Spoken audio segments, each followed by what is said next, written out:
Hiwalay ang Barbie at Jack Roberto, sinasabing may third party na involved.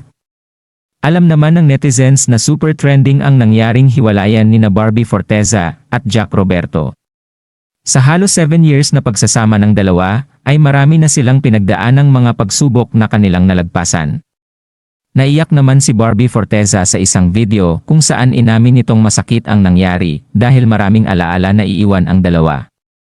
Hindi naman mawaglit sa netizens ang cheating allegations na kinaharap ni Jack Roberto noon na ipinagwalang bahala di umano ni Barbie Forteza. Kasunod nito, may mga alegasyon na lumabas na nag-cheat umano si Jack. Isang social media personality ang nagbahagi ng screenshot ng post ni Barbie at sinabing, "Barbie Forteza finally saying goodbye to her ex-cheater, yeah." Sa comment section, may mga netizens na nagtanong at nagulat sa pahayag na ito.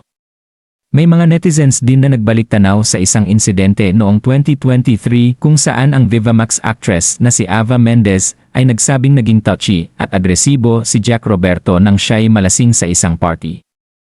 Ayon kay Ava, nagkaroon sila ng mga larawan na magkasama at malapit sa isa't isa, ngunit ipinaliwanag niyang ito dahil sa kalasingan ni Jack at wala silang relasyon.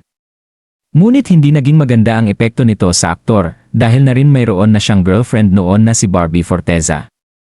Sa kasalukuyan, wala pang pahayag si Jack Roberto tungkol sa kanilang hiwalayan ni Barbie Forteza at sa mga alegasyon ng panloloko.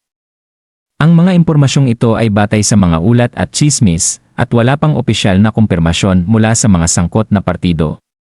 Samantala, ayon kay Barbie Forteza ay naging maganda ang kanilang relasyon at hiling pa rin niyang maging maganda ang kalagayan ng bawat isa kahit na magkahiwalay na sila.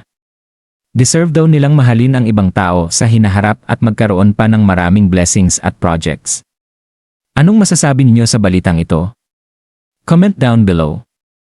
Maraming salamat sa panonood.